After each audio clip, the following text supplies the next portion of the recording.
عشق یعنی کوچه کوچه انتظار، رؤیت خورشید در باغ بهار.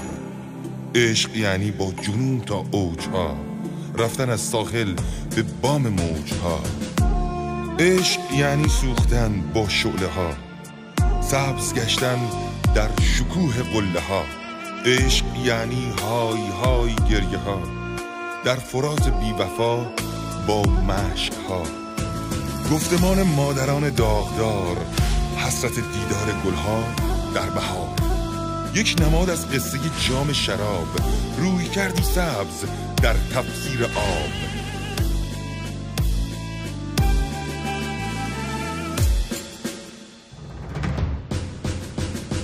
میخوام برم به کربلا، دلم گرفته آقام حسین جان.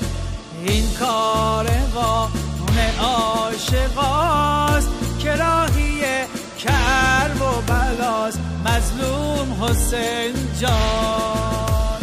هر کی میره تو حرمت یه گوشه درد و دل کنه، آقام شفاعت بکنه، درد دل و دوا کنه مظلوم حسین جان.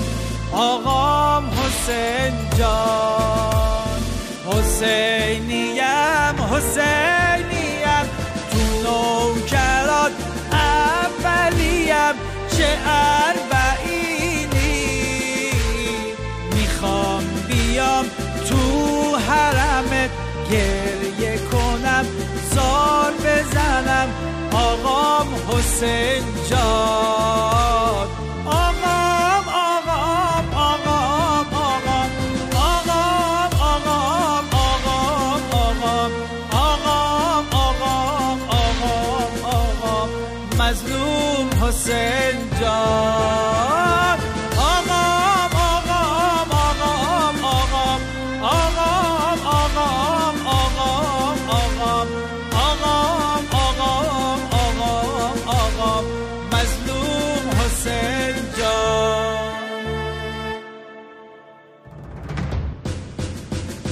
ما رو غم دیوونه کرد سخت جدایی، آقام حسین جان. ماتم گرفت این دنیا رو چه سخت دوری، مظلوم حسین جان. ای کربلا کعبه عشق، تاریخ لرزید از غمت، عالم شده ماتم سرا، رخت عزا پوشید تنش مظلوم حسین جان. آقام حسین جان. حسینیم حسینیم، تو نوکرات اولیم چه اربعینی. میخوام بیام تو حرمت گریه کنم، زار بزنم مظلوم حسین جان.